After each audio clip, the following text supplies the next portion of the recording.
Good morning, my name is Paul Baker from Glasgow Caledonian University, and this is Roger Curtis from Historic Scotland.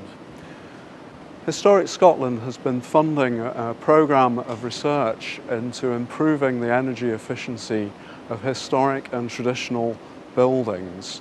Could Roger explain the background to this research programme? When we started off nearly 3 years ago now, we looked specifically at the respective building elements of a traditional building.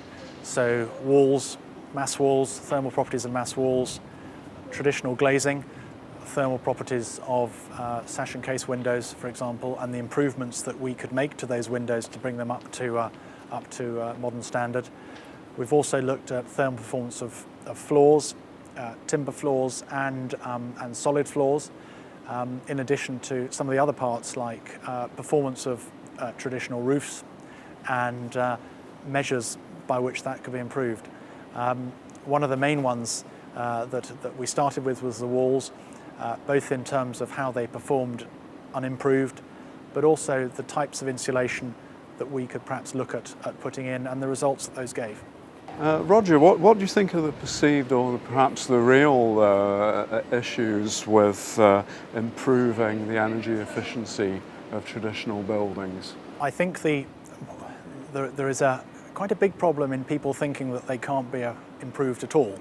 Therefore, it's all a basket case and you've got to get rid of it, as slightly argued for in the report, the 40% house, which we would seek to work quite hard against if possible. Key areas in traditional and historic buildings is how do we change the look of the building, or if we change the look, are we comfortable with that change and that look? And I think insulation being put internally and its effect on cornices and skirtings and facings, external insulation, how do you go about putting that on? And that does not always have to be a bad thing. If we remember that an awful lot of Scotland is covered in a cement render that is not performing terribly well technically anyway, if that came off and something better went on, have we lost something? Well, possibly not. It could actually be an improvement. And let's not forget the sheer cost of such retrofit measures. This is disruptive to homeowners. It is dirty and messy and can be quite expensive, and we have to remember payback times and is this value for money. So it's getting a handle on all these areas of the physical difficulty and the cost and how one looks at that over the long term. And the one thing that we have to emphasize with traditional buildings and all older buildings is they tend to last. We're in a courtyard now that was probably is at least several hundred years old, with earlier elements yet still performing very well structurally. So we can do long. We do many years of durability and service. What are the potential risks of improving insulation in traditional buildings, and how is the research programme addressing this? We've got to be careful in the understandable desire to improve thermal efficiency, mainly by insulation measures. We need to make sure that what we do to a building, what we apply to the building, doesn't upset the building's ability to disperse moisture. Crudely, that's referred to as breathing, essentially, but what we want to make sure is that moisture disperses, particularly in mass walls, disperses properly, and also that the occupant's health is not affected. And we are also conscious of restricting airflow to ensure that there is a healthy internal environment.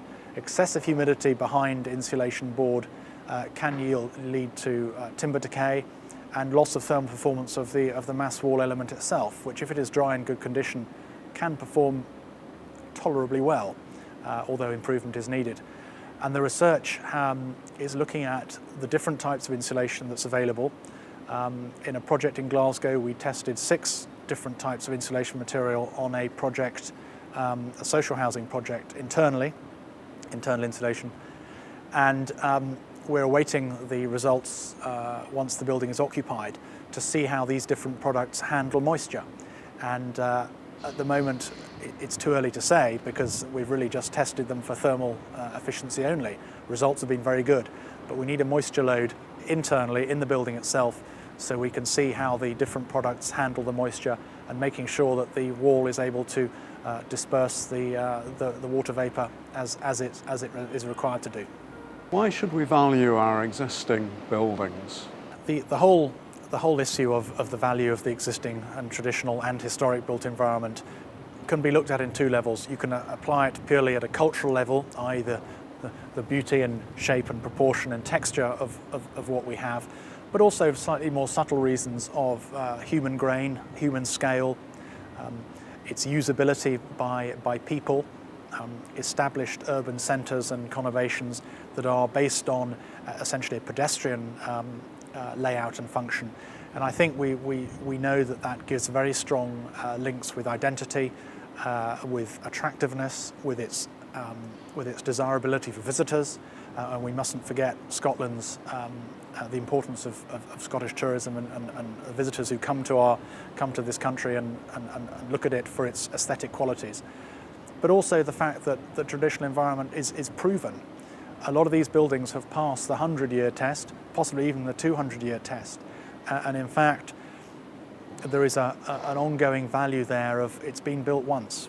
It doesn't need to be torn down and replaced because it's proved itself. So you can apply it at technical level, you can apply it at a cultural level, and also at the people using it and its desirability for people to work and live in. Do you think that the traditionally built environment has a part to play in reducing carbon emissions? It would be very, very wrong for us to say historic buildings, precious and pretty, leave them alone. Because at the moment about 2.5% of Scotland's buildings are listed and therefore have some degree of statutory protection. But I think it's important that we get all buildings of all types to perform.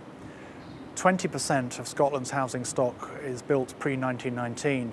That's a lot of buildings, and we're very, very keen that the methodologies we develop in this project and in other projects are able to address both the listed material, the listed housing stock, but most importantly the 20% of traditionally built buildings, most of which are pre-1919, but need to be looked after in a very, very similar fashion to the historic stuff. After all, they're built with the same palette of materials, similar trades and skills, similar materials and finishes, perhaps just a slight different level of cost spent on the structure. But no, we should feel that the traditionally built environment and the historic environment is part of the solution, not the problem. What range of case studies have you got? There are a couple of studies out now. BRE have published a report, and we've done an initial report on the refurbishment costs in carbon terms versus the demolition and rebuild. And certainly at a fairly basic level, our study showed that modest refurbishment paid itself back in carbon and in financial terms.